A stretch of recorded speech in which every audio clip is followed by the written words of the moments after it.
Today's recap is about the latest Korean hit drama, Perfect Crown. A luxury convertible pulls up and out steps a stunning girl dressed in a blazing red suit. She confidently poses for the cameras, even though wearing red inside the palace is considered forbidden.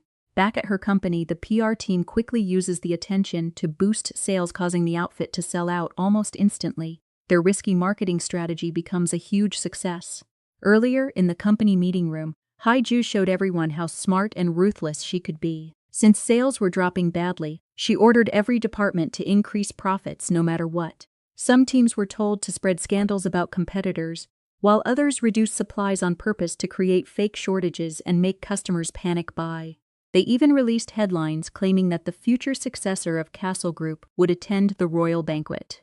Although Haiju had not officially inherited the position yet, even though Haiju was born into a wealthy family, she still carried deep insecurity about her background. In this alternate world, the Joseon dynasty never disappeared. Instead, it survived for over 600 years and became a constitutional monarchy. The royal family no longer controls politics, but they still represent the highest social class in the country. Despite her riches, Haiju is looked down on because she is the illegitimate daughter of a powerful chairman, making her nothing more than a commoner in noble society. Since it was the king's birthday, Haiju used the royal event as a chance to save her company's image by turning herself into the center of attention. But the palace was filled with strict class divisions, where only royals and elite nobles belonged. At the banquet, several arrogant noblewomen mocked Haiju, insulting her for being an illegitimate child who was only accepted into the family at age 10. They called her shameless, uneducated, and low class, but Haiju refused to stay quiet. With a cold smile, she suddenly smashed a glass in front of them, showing fearless confidence. Soon after, her half-brother Taeju appeared and tried to insult her too. Without hesitation, Haiju fired back, calling him nothing more than a pathetic and foolish servant pretending to be important.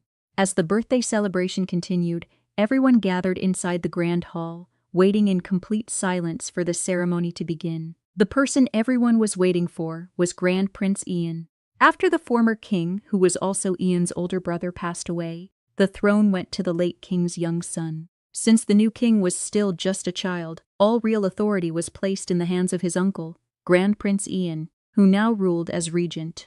When Ian finally appeared, he completely shocked the crowd. Instead of wearing a formal royal outfit, he arrived dressed in hunting clothes, ignoring palace traditions entirely. His wild and rebellious aura stood out against the stiff and serious atmosphere of the ceremony, making him seem dangerous yet incredibly charismatic. Meanwhile, the entire nation celebrated the king's birthday with bright lights and festivals across the city.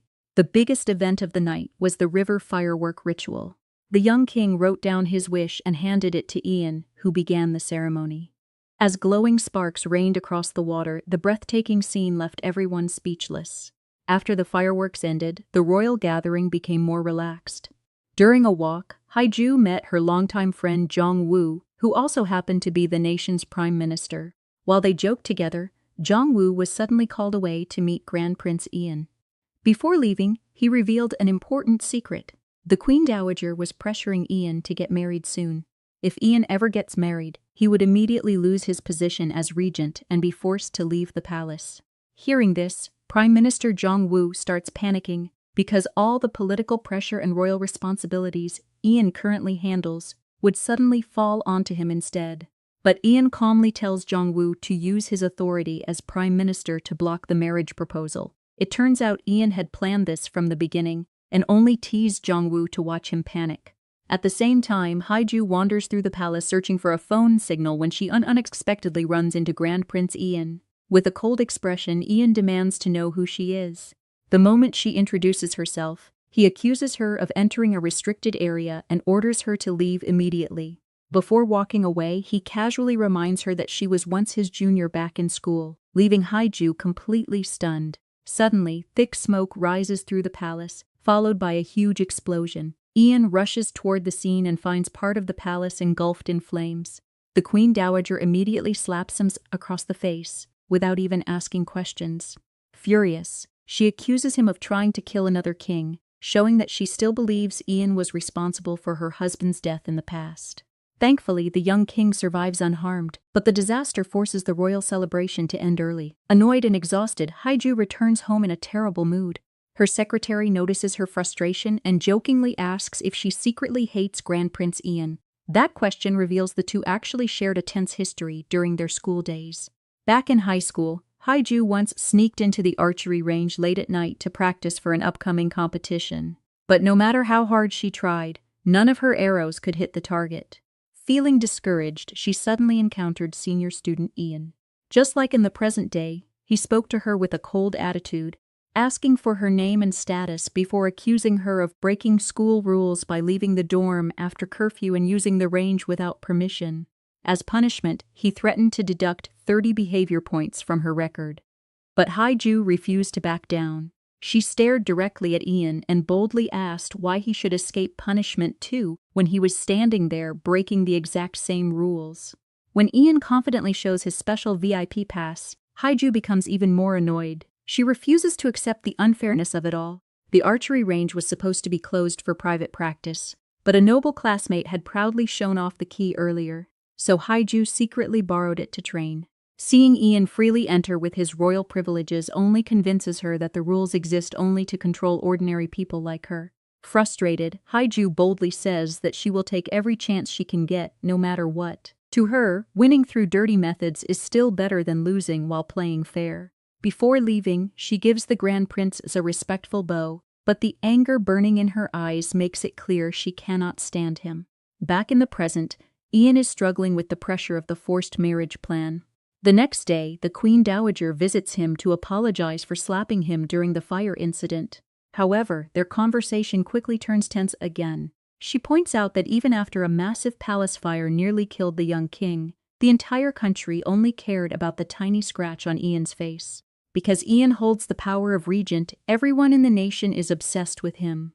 Government officials, wealthy business leaders, and even ordinary citizens all compete for his attention and approval. His influence shines so brightly that the young king himself is slowly being ignored. The Queen Dowager sees Ian as a dangerous threat to the throne.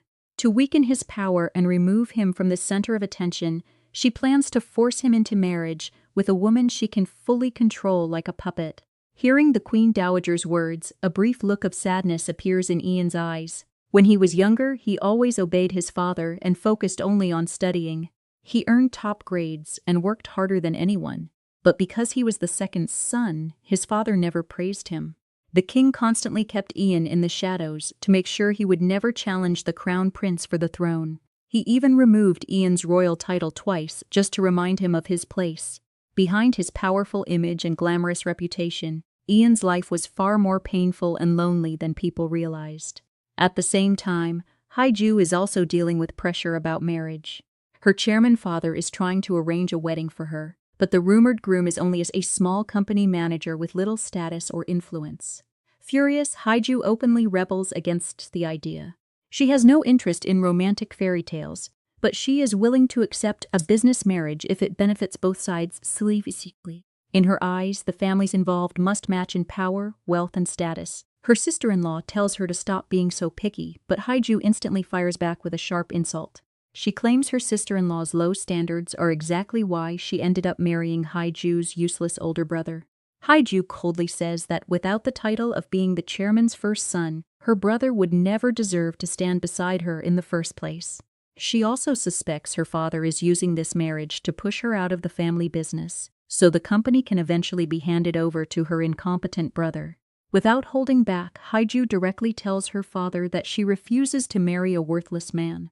Still angry, Haiju heads to work and vents her frustration on the department managers, leaving everyone terrified. Soon, Secretary Du brings her a list of wealthy marriage candidates. But after reading through it, Haiju becomes even more disappointed. Although the men all carried impressive job titles, their companies were small and unimportant.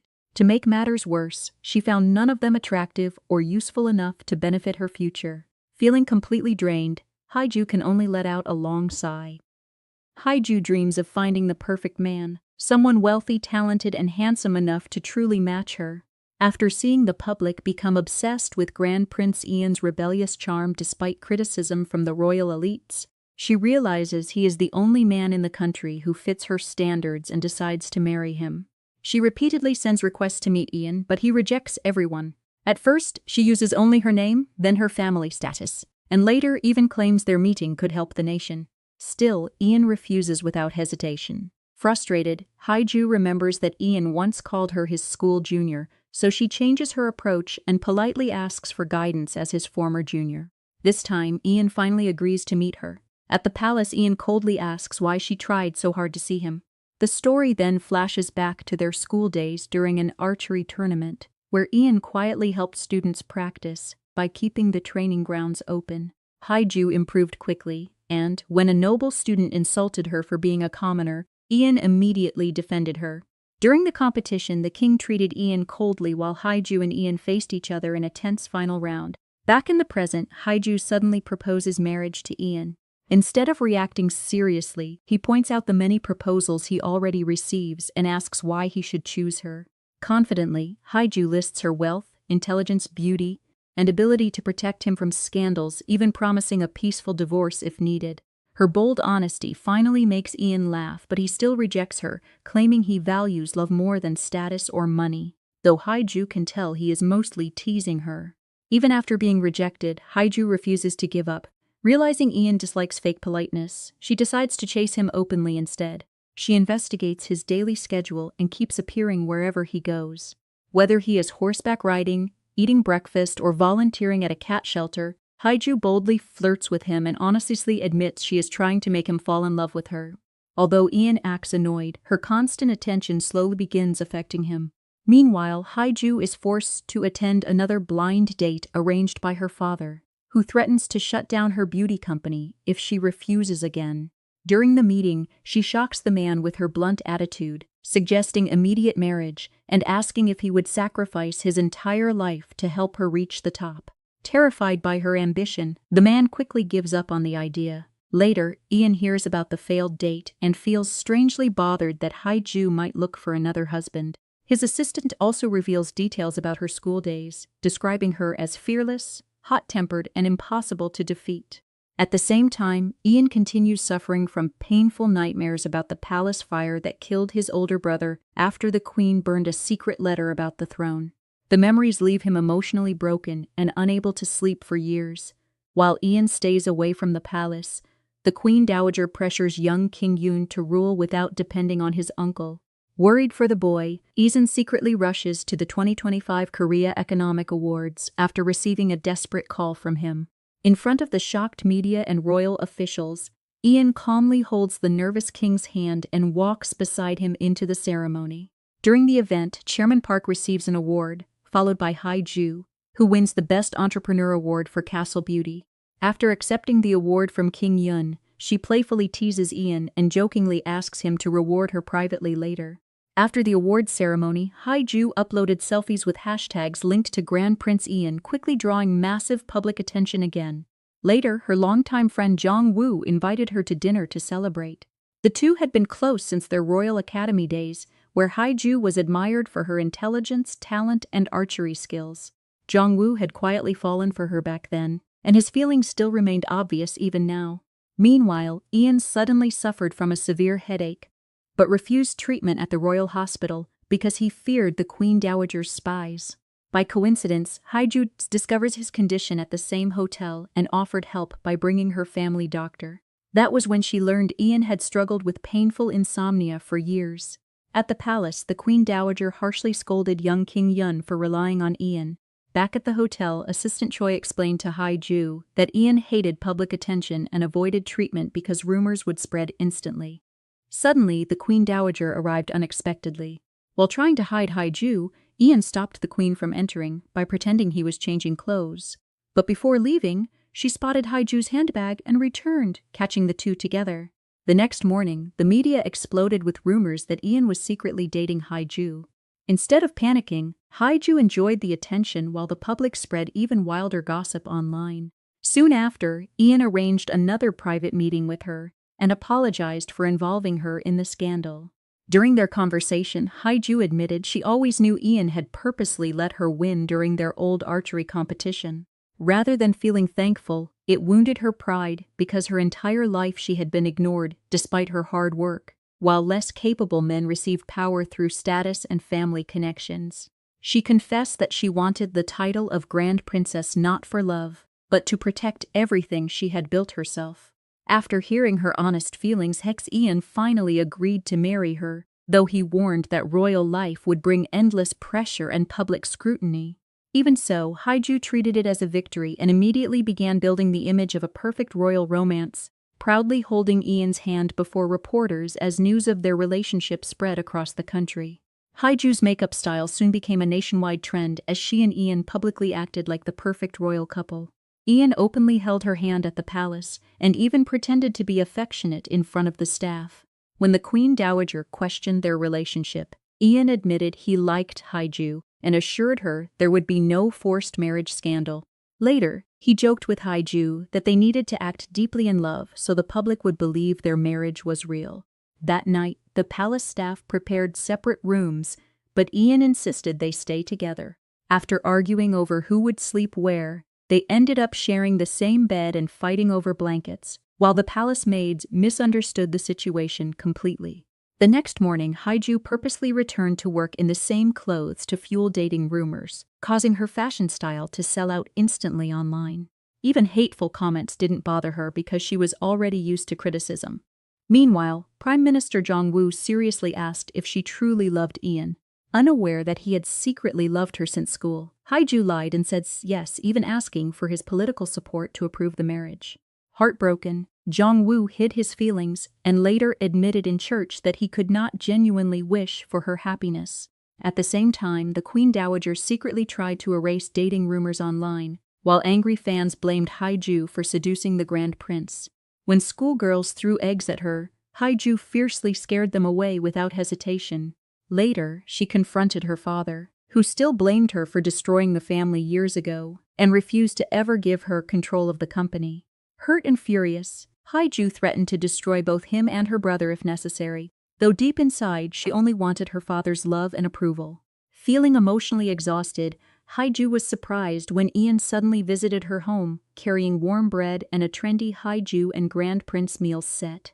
After hearing about the attack on her, Ian decided to move her to his private mansion for safety. Whether he truly cared or was simply continuing their act remained unclear, but Haiju happily played along, hugging him tightly in front of the staff like a woman completely in love.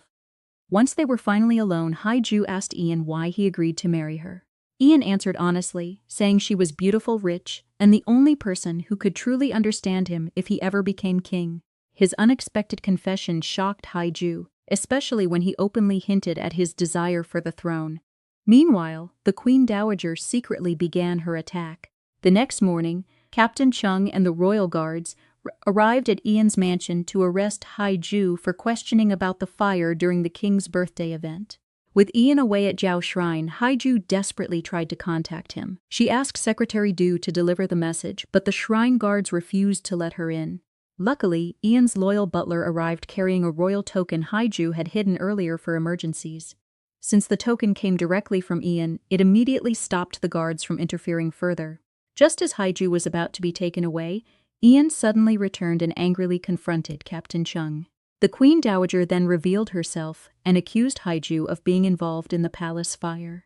Without fear, Ian stepped in front of Haiju and declared that if they investigated her, they would have to investigate him as well. Sensing the tensions, Secretary Du secretly signaled Haiju. Ian quickly understood, lifted her into his arms as she pretended to faint, and coldly challenged the Queen Dowager to continue searching his residence if she dared. Back in the room, Ian teased Haiju for faking her collapse, but still comforted her, assuring her the Queen Dowager would not push things further. Haiju quietly felt satisfied because Ian protected her exactly as she wanted. Soon, rumors about Ian carrying Haiju spread throughout the palace, turning them into the center of a dramatic love story, while the Queen Dowager became even more jealous. People also began suspecting the Queen Dowager once had hidden feelings for Ian after her awkward reaction to seeing him shirtless. After the chaos settled, Ian and Haiju continued acting like the perfect couple in public. Ian even announced that royal guards would protect Haiju from then on, breaking palace rules to make everyone believe he truly loved her. Late at night, Haiju secretly visited Ian at the palace. To make their romance seem real, Ian climbed over a wall to meet her. Haiju brought him tea and vitamins like a caring wife, and Ian unexpectedly kissed her. Shocked, Haiju wondered if it was only for show until Ian revealed paparazzi were secretly taking photos nearby. Realizing this, she played along and asked for another kiss to make the pictures look better. The next morning, their relationship became the biggest trending topic. The royal family held an emergency meeting, and many officials criticized Haiju because of her background. To calm the scandal, the palace confirmed they were dating, but announced there were no marriage plans. Ian also refused demands to throw Haiju out of his mansion, though he was forced to move back into the palace himself. Haiju was more annoyed by the blurry kissing photo than the scandal itself. Always thinking about publicity, she joked about creating even bigger headlines, which left Ian visibly flustered. At the same time, he secretly admired her beauty and decided to fully support her instead of following the Queen Dowager's orders. Later, Ian and Haiju went on a public date to a baseball game. Haiju acted playful the entire time, while the excited crowd cheered for them to kiss after they appeared on the stadium screen. Ian teased her about making the moment more dramatic, but this time Haiju shyly refused. After the game, Prime Minister John Woo joined them for lunch, where Haiju learned how strict royal life was. John Woo warned her never to marry into the royal family, while Ian quietly defended himself. Soon rumors spread that Haiju had dragged the Grand Prince to a baseball game and fed him raw fish, making Court Lady Choi furious. The next morning, Court Lady Choi arrived to teach Haiju proper royal etiquette.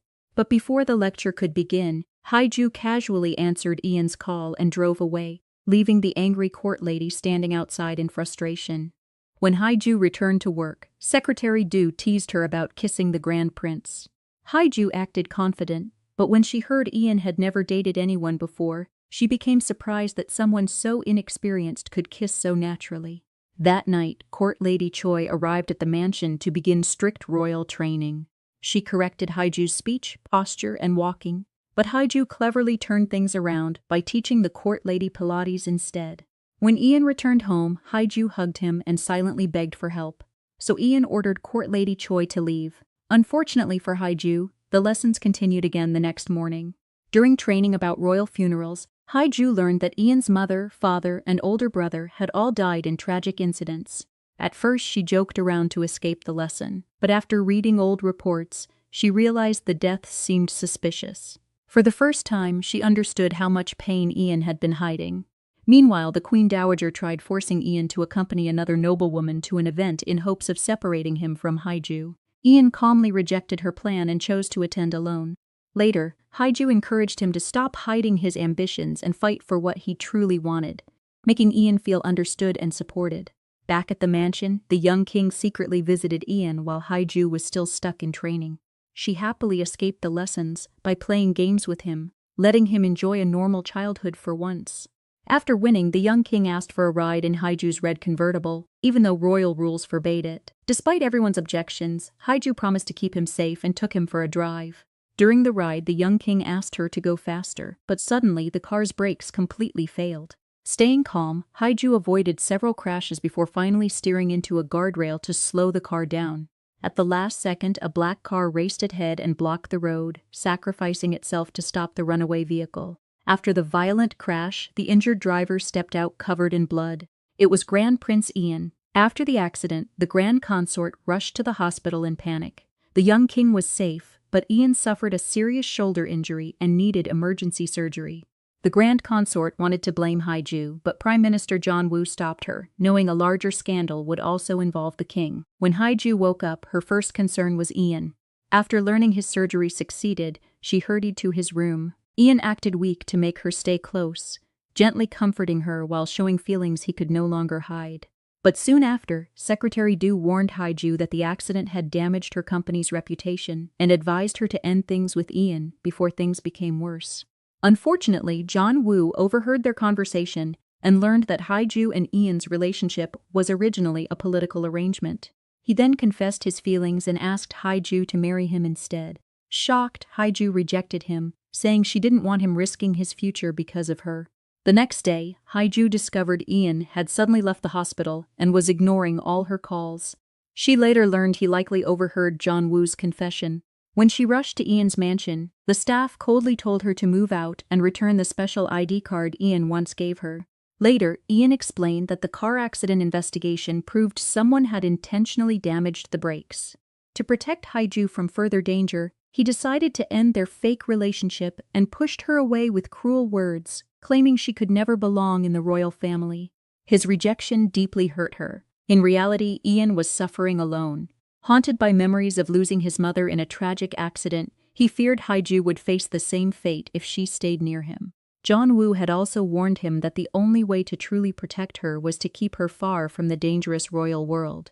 Even after breaking up, Ian secretly tried to protect Haiju's dignity. He arranged for her to receive an invitation to the exclusive Inner Palace banquet, so the public would not blame her for their separation.